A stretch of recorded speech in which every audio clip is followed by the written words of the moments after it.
Myanmar opposition announces pause in fighting with ruling junta. Trump warns to launch military attacks against Iran.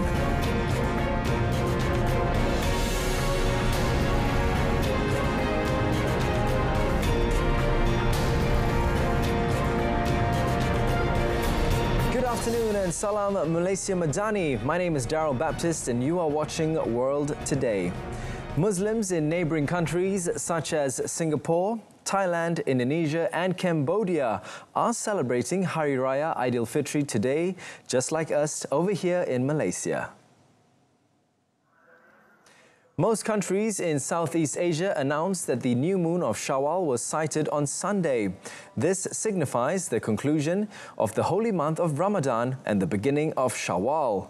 Previously, Saudi Arabia, Turkey, the Maldives and most Arab nations celebrated Hari Raya last night after the crescent moon was sighted on Saturday evening.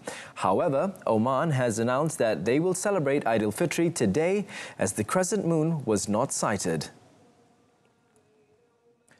Issues related to the escalating Israeli attacks on Palestinian land as Muslims observe Ramadan and prepare for Aidilfitri were among the topics of discussion between Prime Minister Datuk Seri Anwar Ibrahim and Turkish President Recep Tayyip Erdogan. Datuk Seri Anwar, through a post on his Facebook page, said the matter was raised during a phone call between him and his good friend on Sunday. The Premier said the attacks since March 18th have nullified the ceasefire agreement and thwarted the peace efforts that are being planned. He stressed the urgent need to consider other plans to stop this violence. Datuk Seri Anwar wrote, Alhamdulillah, or thank God. Erdogan reiterated his firm stance to continue to stand in solidarity with our brothers in Palestine. On that occasion, Anwar also conveyed his Aidilfitri greetings to Erdogan and his family. He also expressed appreciation for the development of bilateral relations between the two countries, which are increasingly strengthening, especially following his visit to Malaysia the other day. The Prime Minister also wrote he hoped the close friendship between him and Erdogan, which is currently blossoming, will continue to be strong and bring benefits to the people of both countries. Malaysian Foreign Minister Datuk Seri Mohamad Hassan will undertake a humanitarian visit to Myanmar on the 5th of April following the deadly earthquake that struck central Myanmar on Friday. Datuk Seri Mohamad Hassan will be accompanied by his Thai counterpart, Maris Sangiampongsa. A joint statement released following the ASEAN Foreign Ministers' special emergency meeting on Sunday, convened in reaction to the earthquake affecting Myanmar and Thailand, revealed the decision. During the meeting, the ministers agreed that Malaysia, as the ASEAN chair, and Thailand would jointly lead the visit. Malaysia, as ASEAN chair for 2025, convened the special emergency ASEAN Foreign Ministers meeting in the aftermath of earthquake in Myanmar, and Thailand via video conference chaired by Mohamad. The meeting was attended by ASEAN foreign ministers or their representatives. Also present were ASEAN Secretary General Dr. Kao Kim Hoon and Foreign Minister of Timor-Leste, who participated as observers. Earlier in a statement, Malaysia's Foreign Ministry said the visit will serve to express Malaysia's compassion and solidarity with the people of Myanmar and coordinate additional assistance, taking into account on-the-ground needs. Two Royal Malaysian Air Force or RMAF A400M aircraft carrying the Special Malaysian Disaster Assistance and Rescue Team, also known as the SMART Team under the National Disaster Management Agency, also known as NADMA team, as well as search and rescue equipment, arrived at the Nay Pyi Taw International Airport in Myanmar on Sunday. NADMA said that the first aircraft arrived at 11:36 a.m.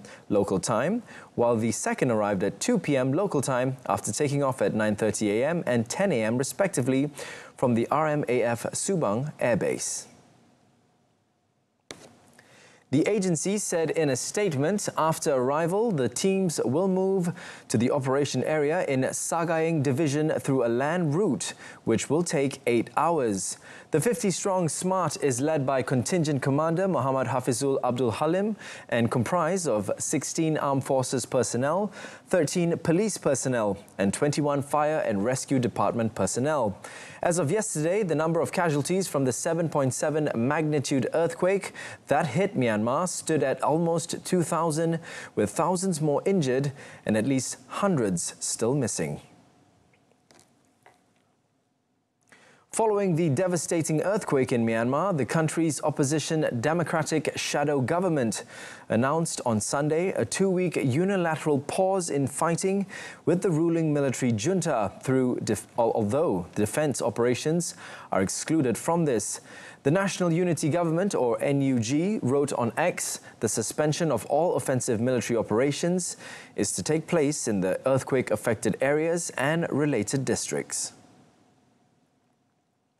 According to the media reports, the military junta continued its attacks against rebel groups shortly after the earthquake struck on Friday. In an interview with the BBC, the UN Special Rapporteur for Myanmar, Tom Andrews, called on the junta to halt all military operations. The NUG has been fighting the junta since shortly after the military took power in a coup in 2021.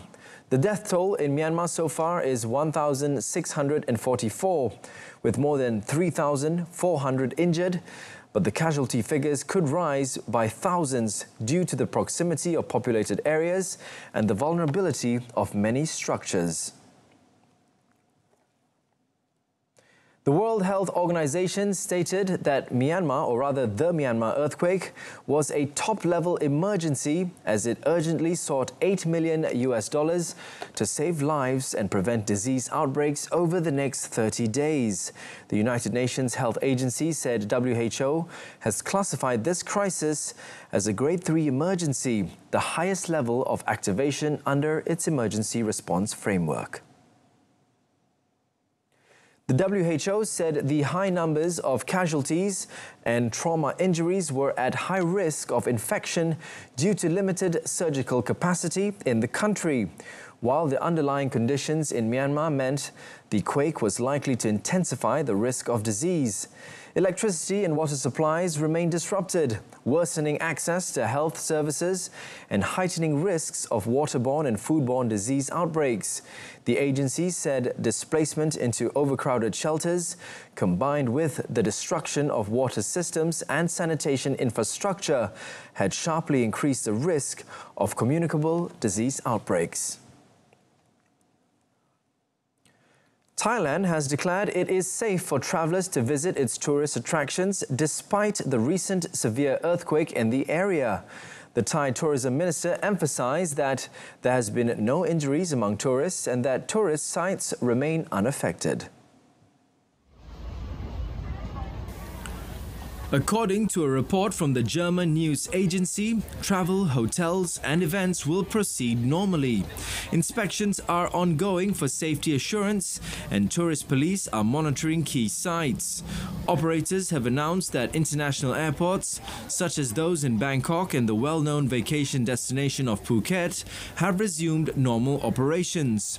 Prior to this, inspections were conducted to assess any damage to terminals and runways. According to the Governor of Thailand's central bank last year, tourism contributes 12% to the nation's gross national product, or GDP, and provides employment for over 20% of the overall workforce. Myanmar and Thailand has been hit by more powerful aftershocks, hindering rescue efforts for those still missing after Friday's magnitude 7.7 earthquake. Authorities have urged both the local government and the public to remain vigilant for potential aftershocks following a 5.4 magnitude earthquake that struck Banda Aceh, the capital of Aceh province, on Sunday morning. Indonesia's National Disaster Management Agency, known as BNPL, or rather BNPB, called on residents to stay informed and follow any instructions from local authorities regarding emergency measures. In a statement, the agency also warned of the possibility of further seismic activity and advised the public to remain prepared for additional tremors at any time. It suggested to stay calm and avoid panic when an earthquake strikes. The statement also suggested to take shelter under a sturdy table, avoid glass materials, and evacuate to open ground once the shaking has stopped. The earthquake, which occurred at 9:58 a.m. local time, had its epicenter on land, 10 kilometers below the surface. Although no tsunami threat was reported, the tremor lasted for 2 to 3 seconds, causing buildings to sway and windows to rattle. Initial reports suggest no fatalities or significant damage from the quake.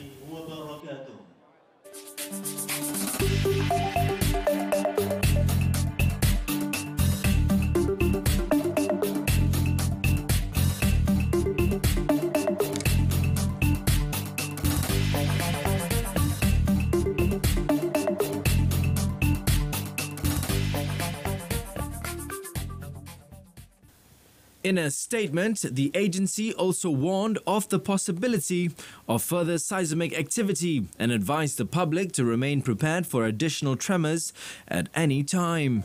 It suggested to stay calm and avoid panic when an earthquake strikes.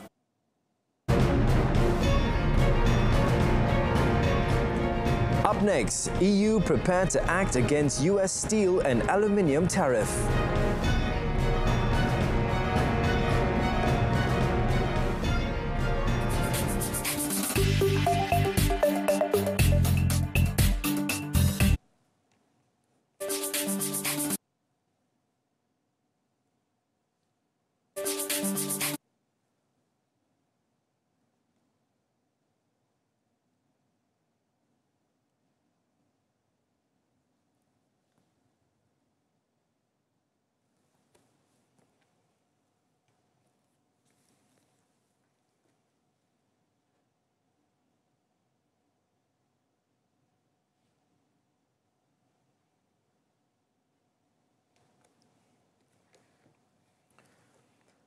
US President Donald Trump said Washington will launch military attacks on Iran if Tehran does not engage in talks with Washington on limiting its nuclear program after Iran's foreign minister dismissed direct contact between the two countries. However, Trump did not specify whether the military operation would be carried out independently or in collaboration with Israel.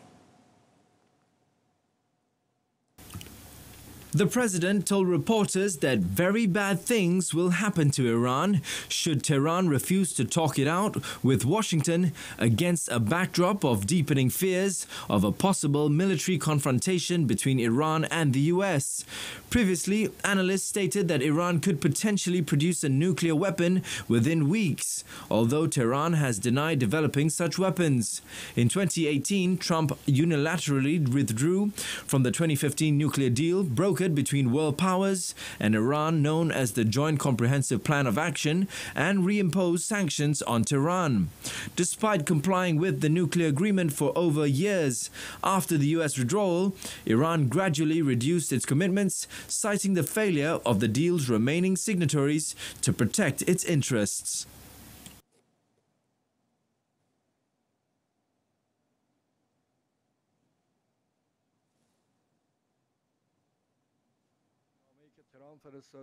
Meanwhile, Iranian president rejects direct talks with the United States in response to a letter from US President Donald Trump in which he urged Tehran to reach a new nuclear deal.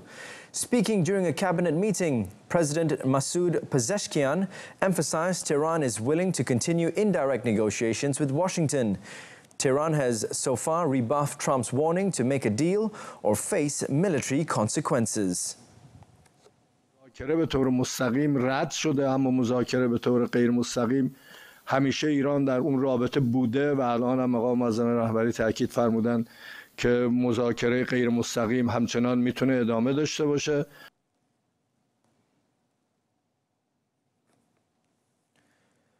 European nations are eager to collaborate with the United States. However, German Chancellor Olaf Scholz stated the European Union is prepared to act collectively if Washington forces their hand by imposing tariffs on steel and aluminium. After the inauguration of the Hanover Industrial Trade Fair, which features Canada as its partner country this year, Scholz emphasized the necessity for Europe to take all possible measures to increase the quantity and expedite the establishment of free trade agreements negotiated by the European Union. Für mich ist sehr klar, dass wir dabei auch auf die Praxis zurückgreifen können, die wir mit dem Freihandelsabkommen mit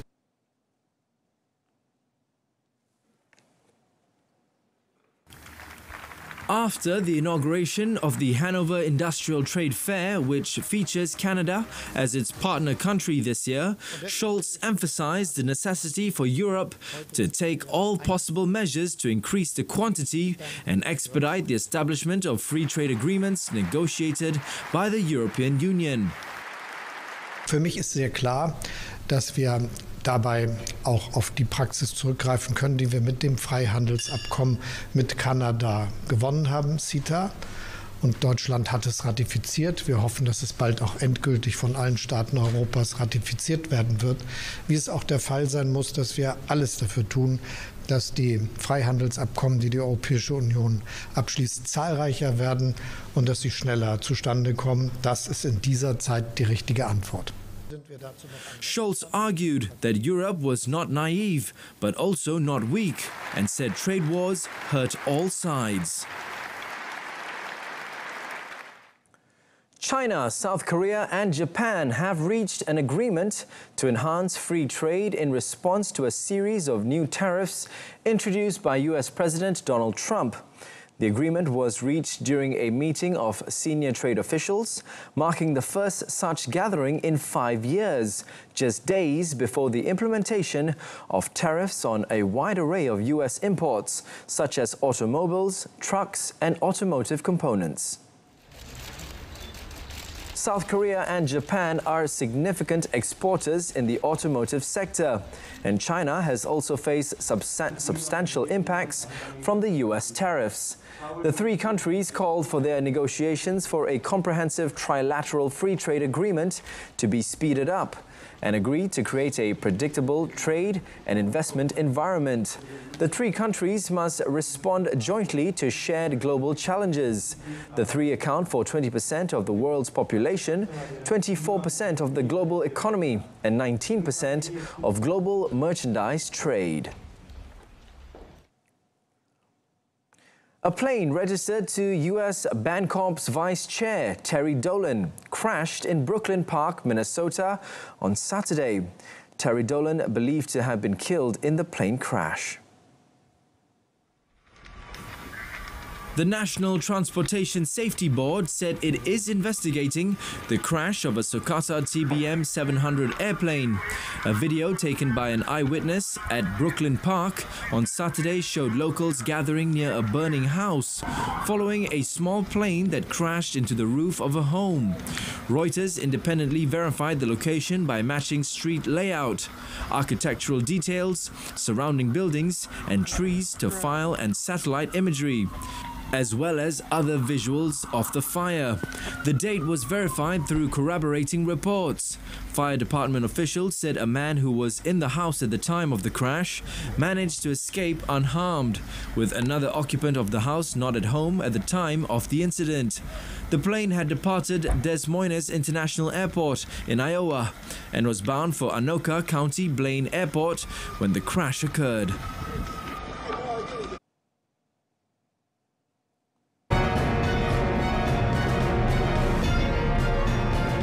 In sports, Bagnaia secures American GP as Marquez crashes out.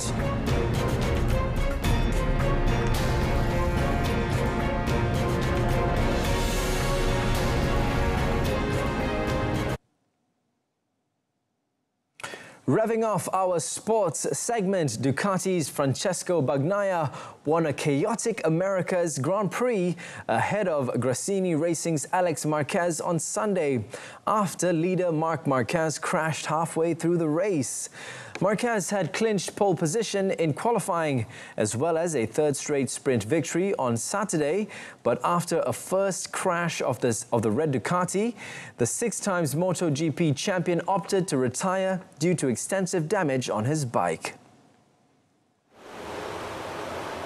Although Bagnaia took the checkered flag to move up to 75 points, Alex Marquez will leave Austin with the biggest smile, as finishing second moved him to the top of the championship on 87 points, 1 point ahead of his elder brother, Marc.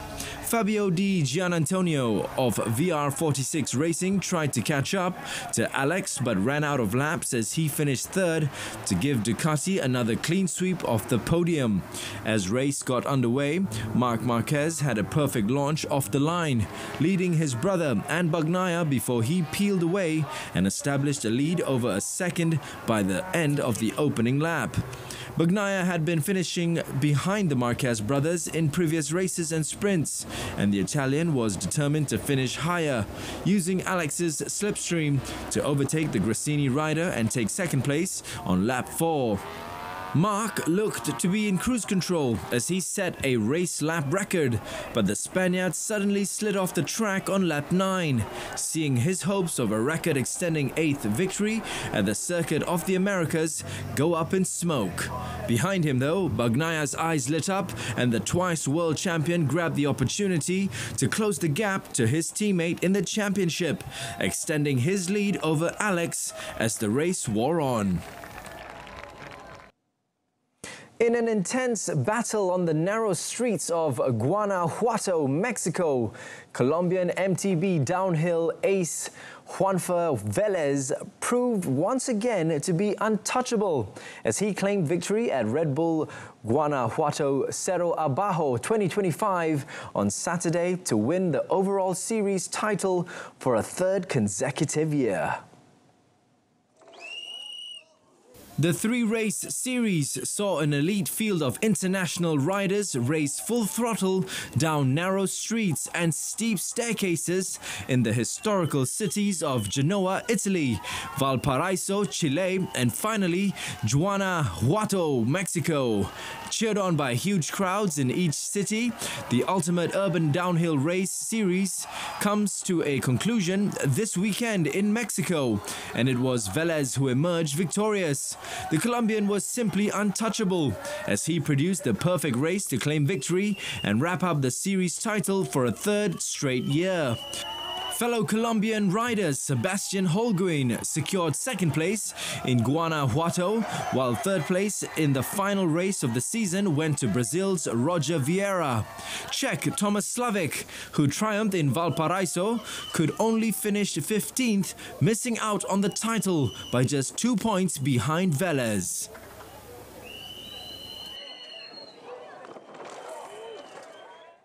In football, RB Leipzig have sacked coach Marco Rose during a disappointing Bundesliga campaign and appointed Zsolt Slow until the end of the season. Low, 45, a former Hungarian defender, has worked as assistant coach at Leipzig under Ralf Hasenhüttl and Ralf Rangnick, while also assisting Thomas Tuchel during his stints in charge of Paris Saint-Germain, Chelsea and Bayern Munich.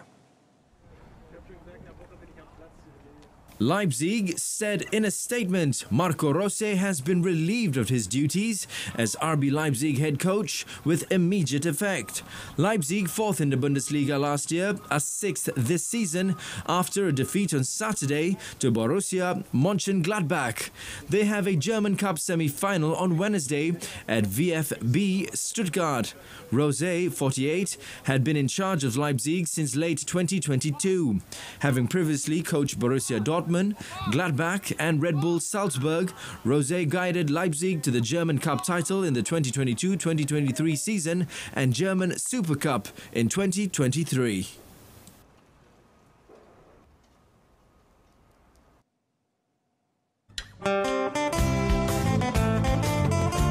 Hi, Bersama-sama kami, Awatar AI Berita RTM, saya Aaron Lim.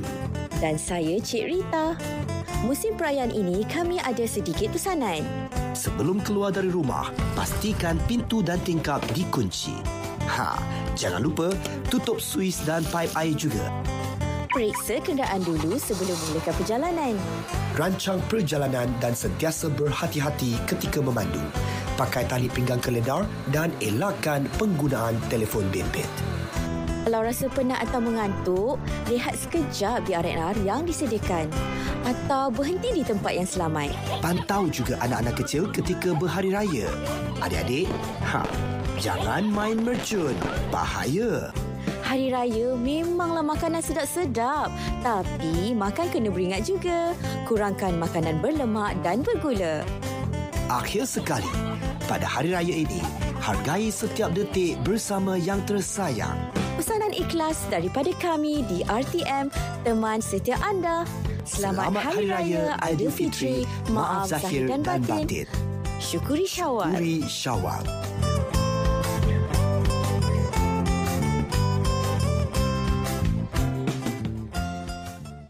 That's it from us this afternoon. In our top story, Myanmar opposition announces pause in fighting with ruling junta for 2 weeks.